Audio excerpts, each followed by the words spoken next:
Yer. What's good, man? What's good, everybody? What's good? Welcome in, man. What's up? How's everybody doing? Man, how's everybody's weekend? We had a full pack weekend of basketball, man. Well, at least Sunday. But how's everybody's weekend, man? We were outside. I probably sound like shit right now, so forgive me. But we was outside over the weekend, yo.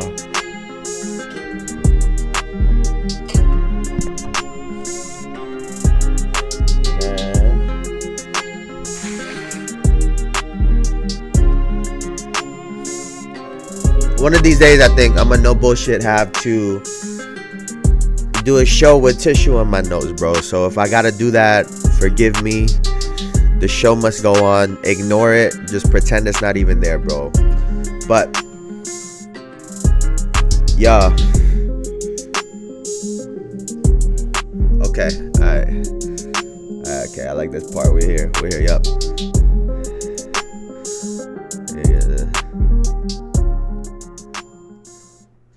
Hey, man, welcome to another episode of the Jayson Estrera Show, where we talk about basketball, sports, and any topic that comes our way as accurate as possible. Now, today, we are going to be talking about the WNBA Playoffs. It started yesterday, a full day of games. 4 games. We're going to talk all about them. This is pretty much going to take us into the NBA season. So we're going to get right into it. We are going to be talking about Caitlin Clark winning the Unanimous Rookie of the Year award, what that means for her moving forward. And also we're going to be talking about A'ja Wilson getting her 3rd MVP award on this legendary, historic year that she's had. But can she cap it off with some more hardware at the end of the season? But like I said, we're gonna get right into it, man. We're gonna jump right into the mix. The WNBA playoffs. Now,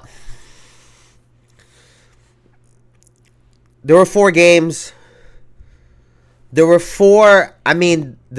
It started with the Liberty game, wasn't close. The Fever versus Connecticut Suns game was close through probably the first 2 quarters, and then they kind of just pulled away. In the Marina Mabry had herself a second half. And then we had a close game with the Mercury Suns, with the Mercury Lynx, and then the Aces had to come back. So it was a real good night of basketball. And for me, really, what it signals is I'm excited for the future, right? The competition is getting higher, with Paige coming in, Juju coming in. I'm sure other women are going to rise to the top of this and really put their name in the hat of, being really good WNBA players. But I think that this really pushes the competition forward, and you got to love what that means for the game, right? Caitlin Clark looks different out there when she's hooping. A'ja Wilson looks different when she's hooping. We're going to get into Alyssa Thomas, because one hell of a player. So, it was some good basketball.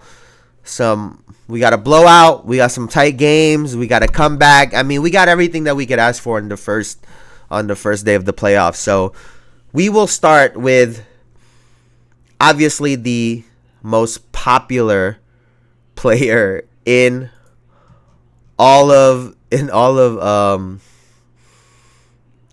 WNBA, which is Caitlin Clark, and she obviously gets she's the Associated Press Rookie of the Year, unanimous, and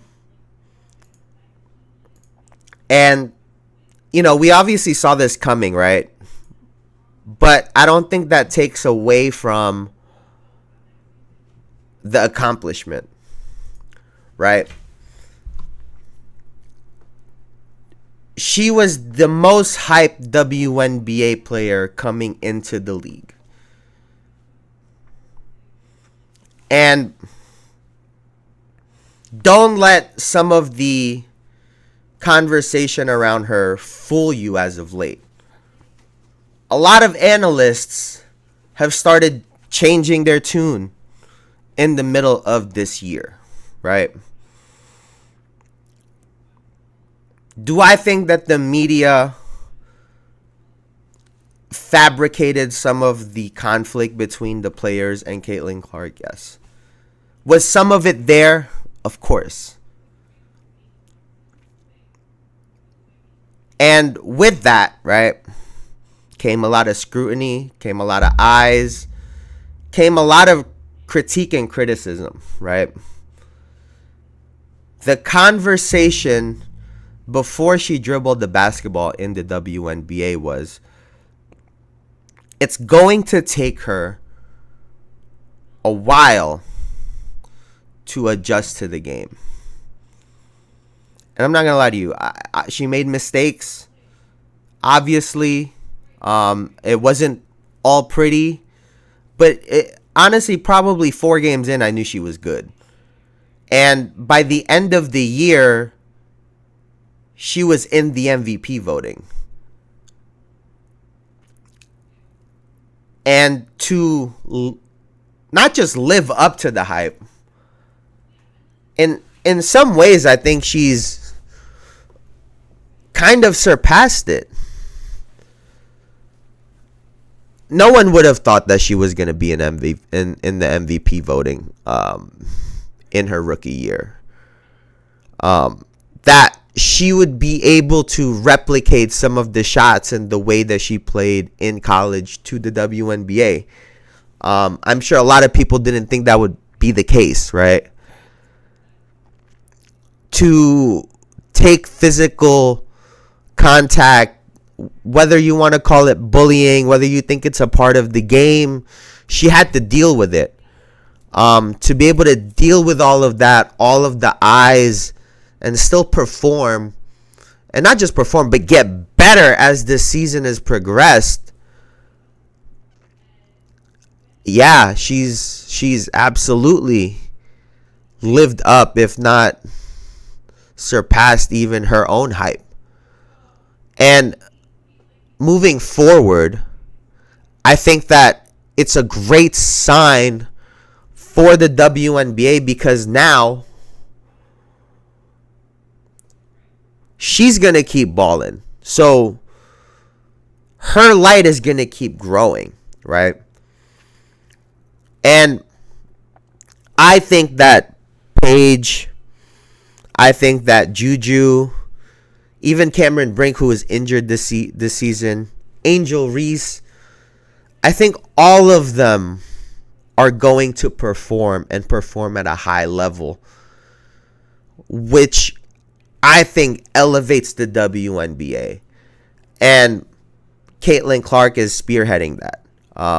And being tasked with such a massive responsibility. Now, I don't think she wakes up on a day-to-day and says, this is what I have to do to grow the game forward. But that's what she does. And I think that what's intriguing about her is that it comes natural, is what it seems like. The ability to answer these questions, to handle the pressure, the media, to perform, it all seems very natural to her. And yeah, I think we're seeing a star in the making. She's not even where she's going to end up yet. So congratulations to her. And honestly, congratulations to her team as well too. They have rallied around her. And they've really embraced her and her style of play, right? Because when it comes to team basketball, right, it could the team could have very easily turned on her with all of these turnovers. Turnovers are a tough part of basketball. And they very easily could have turned on her. And to support her, for Kelsey Mitchell to find her way and to be successful and score at the pace that she's been scoring, hit the 3 ball, get in the paint. Aaliyah Boston has their two I can't be called a 2-man game, right? It's a WNBA. Their 2-woman game. That just sounds.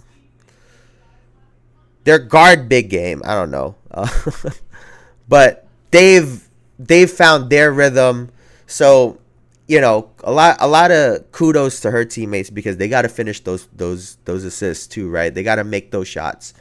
And they also opened the floor up for Caitlin the same way she opens the floor up for them. So congratulations to her and her team. So let's get right into it. Let's get to what happened with the game. Now we're just going to watch a little bit of the beginning, because this was, if you see here, DeWanna Bonner is guarding Caitlin Clark on the first possession of the game. Now I want to get this. DeWanna Bonner is 6'4". She's as tall as Asia Wilson, which is a center in the WNBA, right? And she is guarding Caitlin Clark instead of Dejounte Carrington, who's on Kelsey Mitchell. The defensive assignment on Caitlin Clark. These teams played 4 times in the regular season. As you see, Mitchell hit it there 4 times in the regular season. Start for Mitchell. Hitting the jumper. Here's Bonner in the corner. She got it on a 3. And she can get hot by Carrington. Finds Boston. Clark gets hit in the face by Carrington and is down. Caitlin Clark is down. No call as Connecticut takes advantage. Halfway down, 0 for 2 from deep. Here is Bonner. Quick first step. The leaner is good. DeWanna Bonner, 4th all time. By Bonner again. Clark looking for the switch. Gets it to Boston. Boston, deep seal, and lays it in on Bonner. But one of the reasons you have DeWanna Bonner guard Caitlin Clark is 28 wins, 4th straight year in this franchise. They've won at least 25. Here is Bonner. I mean, wow.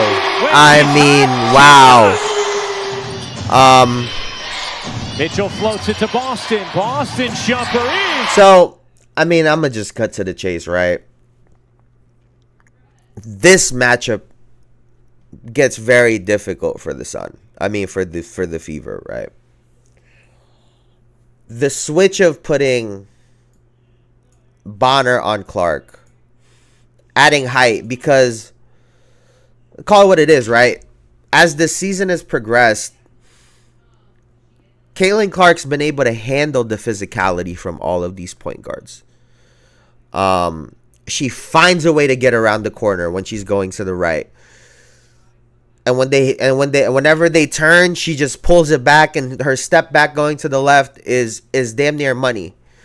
So to be able to add length and size on her is massive, and then they don't lose anything because Carrington ends up guarding Kelsey Mitchell, who struggled last night. Now, on the surface, right? Let's take a look at some of the. I mean, DeWanna Bonner had an incredible start. She ended up with 22 points to end the game, 2 of 3 from 3, 7 of 11 from the field with 6 rebounds and 5 assists.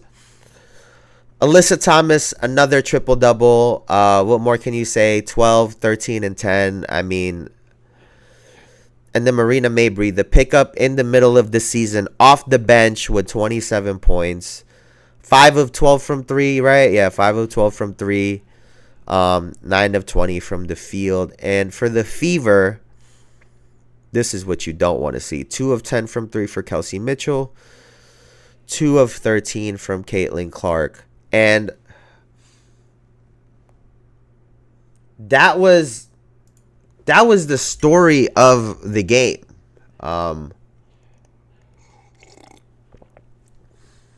At some point,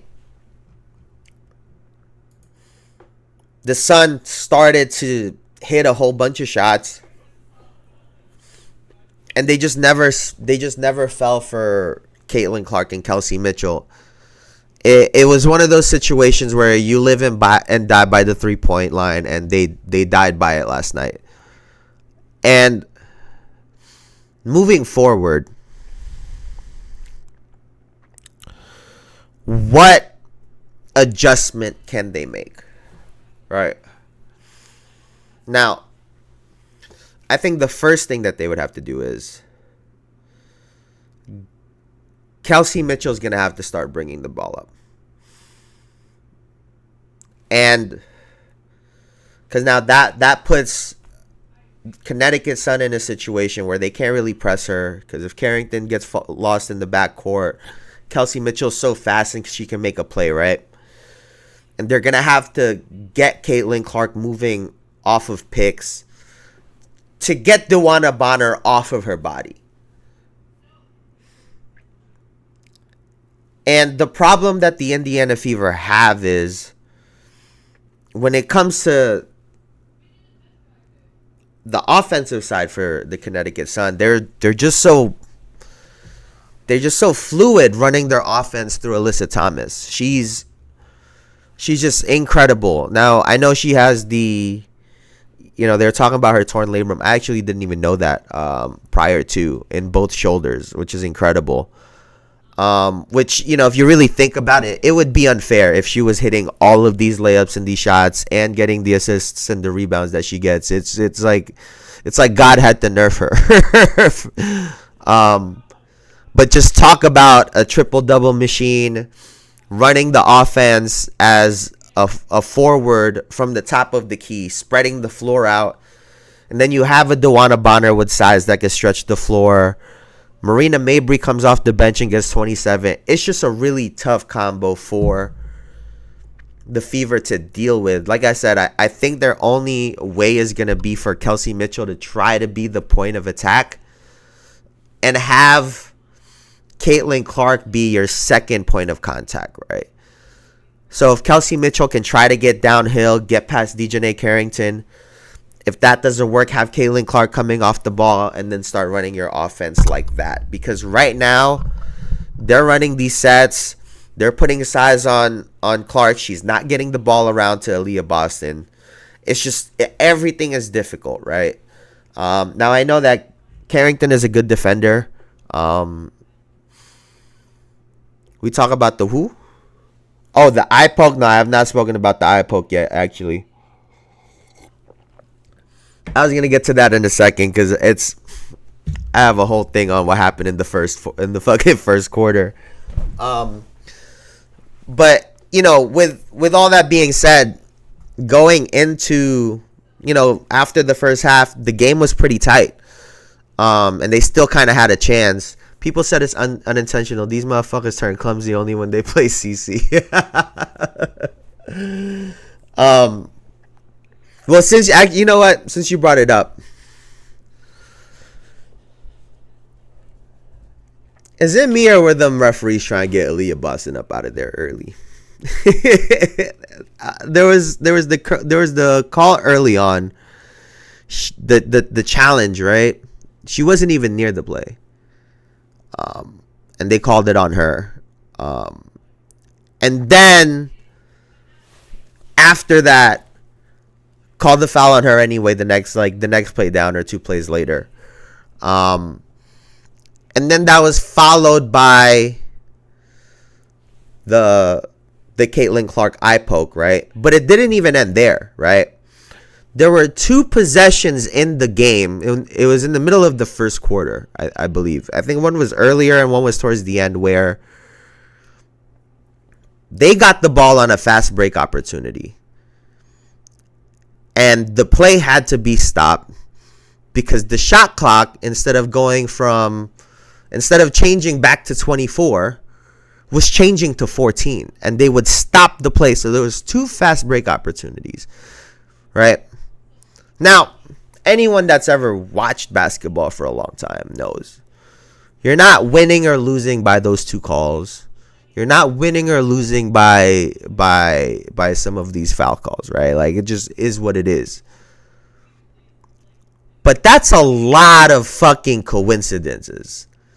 In the first quarter of the game.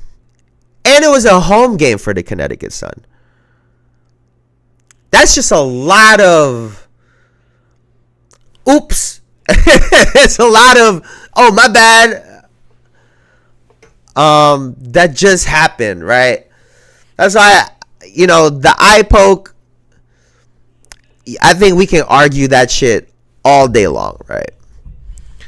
But in the mix of everything, it looks crazy.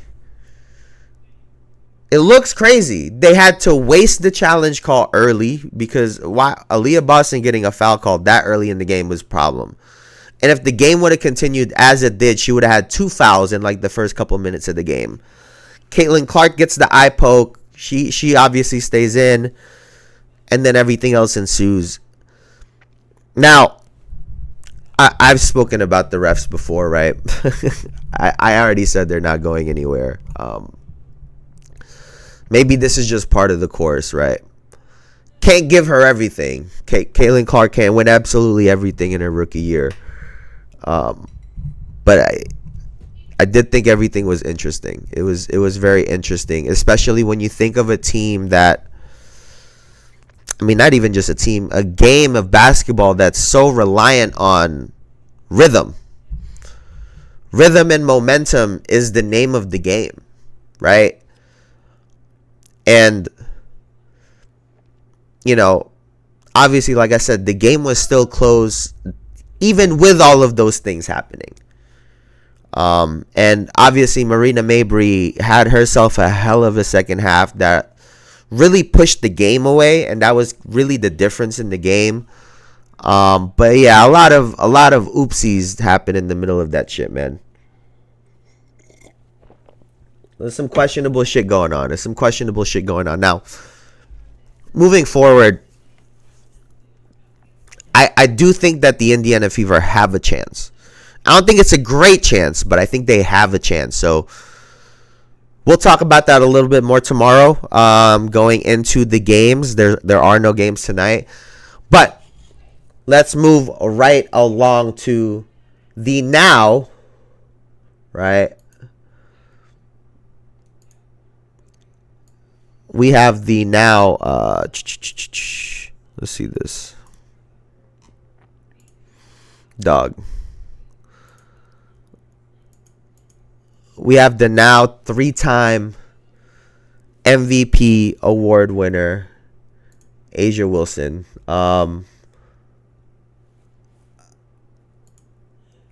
And killing it on the court, off the court. The Miami Heat had a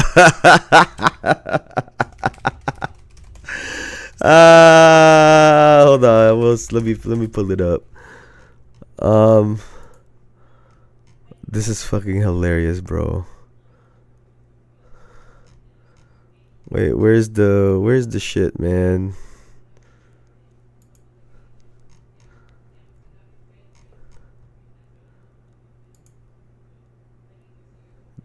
Here. Let's see this. This is what the Miami Heat posted, dog.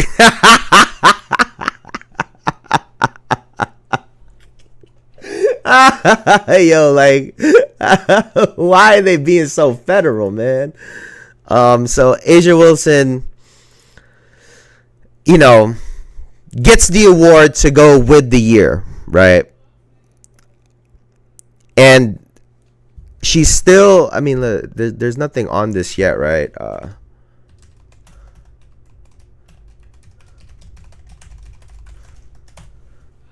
Yeah, there isn't. Yeah, so there she has her hat in for the defensive player of the year, which would be incredible to have the record in points for the season, record in points per game, first to break 1,000, record in rebounds.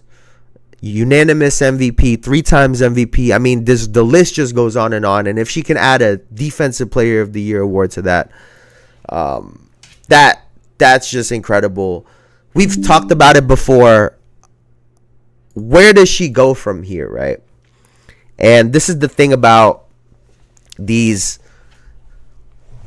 one-off, one-of-one years is, the casual fans start expecting this to be a thing year in and year out, when the reality is she was a product of her season, of her team, right?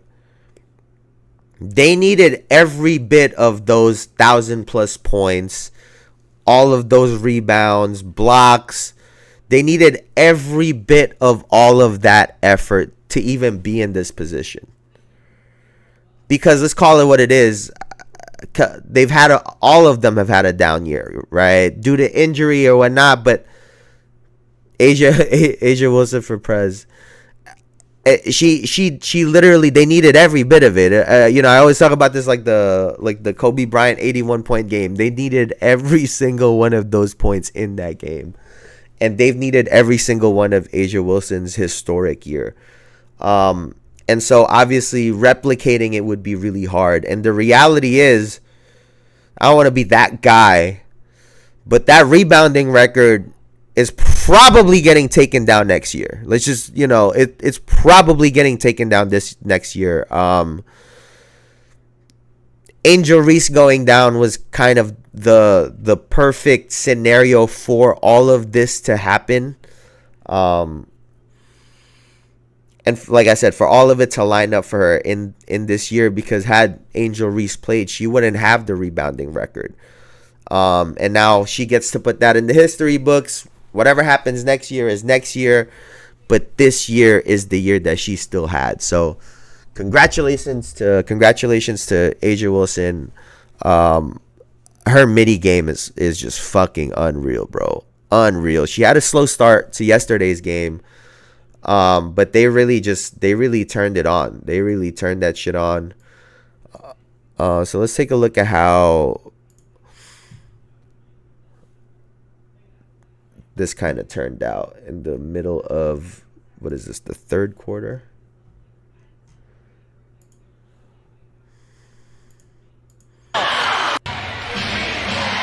Nneka working for some space on the inside, dishes it out. Wow, Gabby Williams. Yeah, Gabby Williams had herself a game. Is on fire in the second half. Contesting everything coming to the rim in this third quarter. Hayes. Wow. Oh, she was hooping.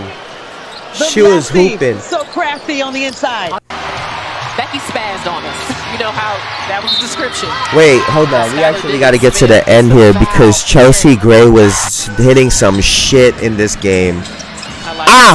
Give me that. Oh my god. Oh my god. She was fucking cooking. She was cooking in the fourth, dog. That's tough. That's tough. It's the strength for me. Chelsea tapping it up top, finds Hayes on the wing with 5 on the shot clock. Going at Skylar. Wow. Wow. They are Oh, get this. from the field. Bop. Jesus. And, Chelsea Gray really put that shit away. They came back, and that's, the thing about the Aces, right, is they haven't been great. They really haven't been great all year. And let's see what everybody ended up with. They got contributions from everybody last night. Jackie Young had 12. Asia had 21 to go with 8 rebounds. Chelsea Gray had 16. 20 from Tiffany Hayes. On the other side, Gabby Williams with 14. Ogumike had 13. Skylar Diggins-Smith, 16.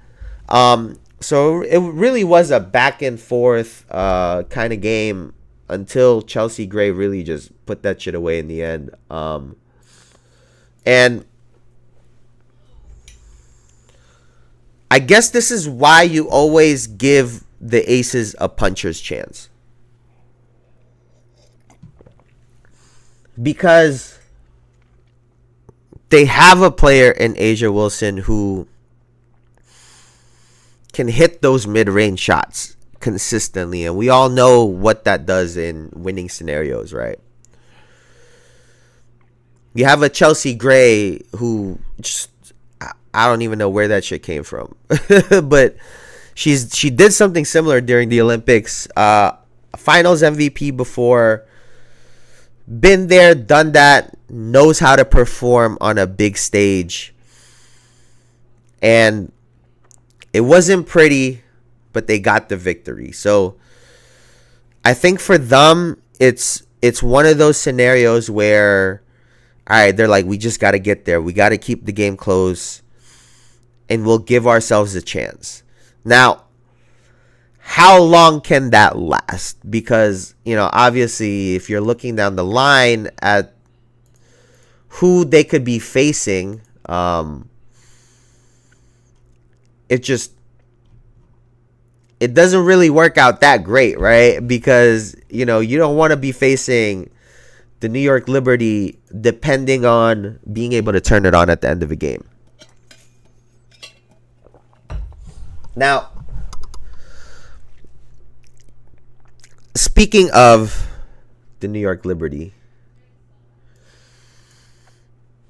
it's the wrong one, but here, let's do it like this.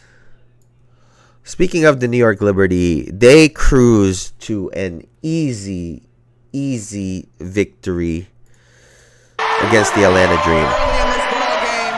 Good rebound there by Nas Hillman. Does all the little things. She's been very important in these games that the Dream have had to win in order to keep their playoff hopes alive.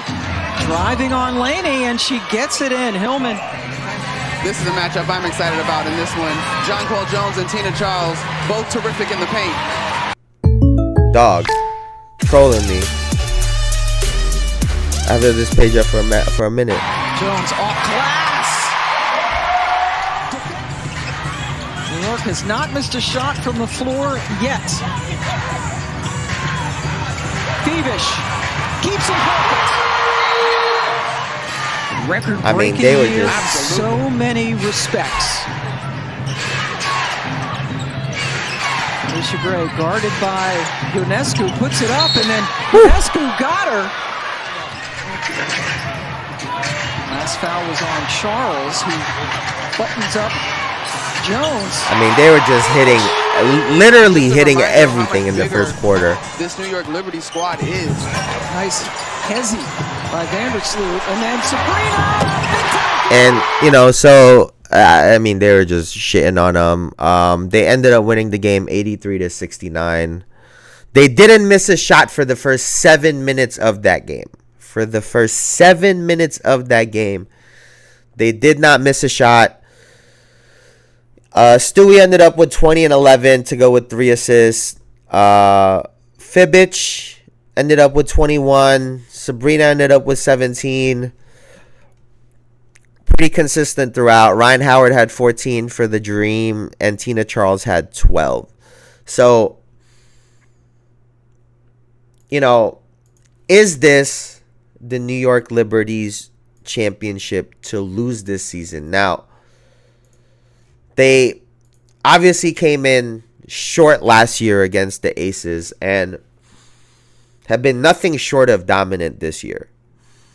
And I think that the conversation surrounding Caitlin Clark and Asia Wilson have kind of, in a weird way, let them fly under the radar as the number one team in the WNBA. They've been able to fly under the radar. And whether they took offense to that or they just, were able to do their own thing and lock in, whatever their scenario was, it's worked out great for them so far. Now,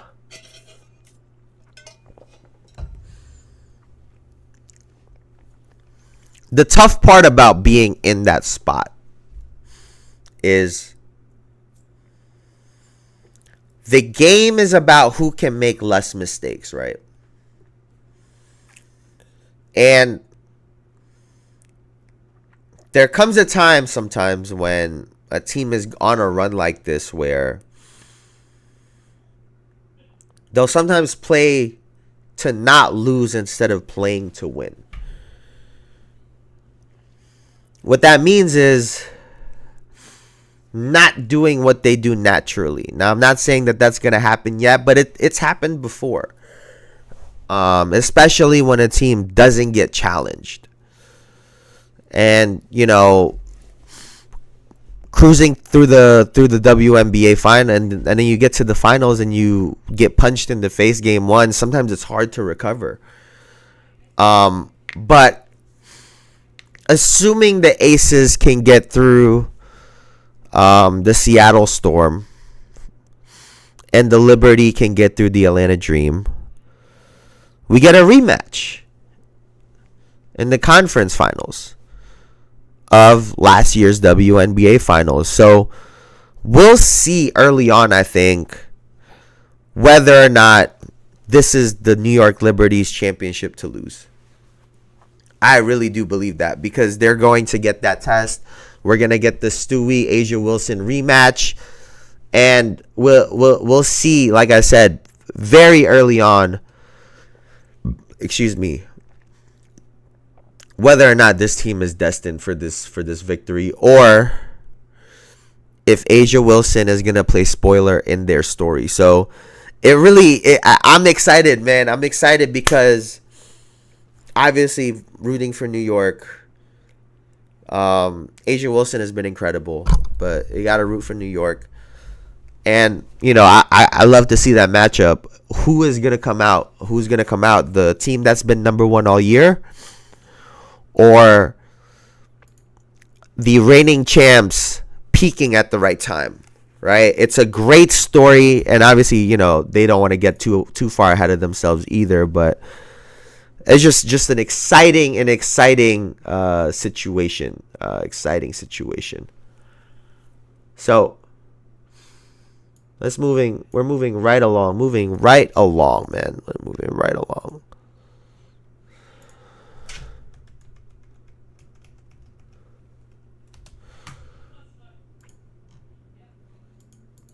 Let's see this. Downhill for two. This is a crazy ending. Crowd getting antsy here at Target Center. Courtney Williams outside to Hines Allen to the cup. They're going to flatten it out here, Minnesota. They're going to Collier. 6 on the shot clock. Carlton, watched by Cunningham. That's so tough. That's so tough. My God. Hit the game winner against Connecticut. 38 on the game clock. Copper. Blocked by Smith again. 33 points for Natasha Cloud, putting the cap on an outstanding night. Lynx get it in. Clock expires. Minnesota. So, the Lynx get that victory, and then we have this right after. Let's take a look at this. What, she made you up? Yeah. I have no idea. I feel like it's a question for DT. I don't know. I mean, it seems like it's her retirement tour. I don't know. She's been pretty quiet about it. But, I mean, she's obviously, like you said, a UConn grade, a league GOAT, So I feel lucky to have been able to play with her on Team USA and against her. And hopefully we can end her career on Wednesday.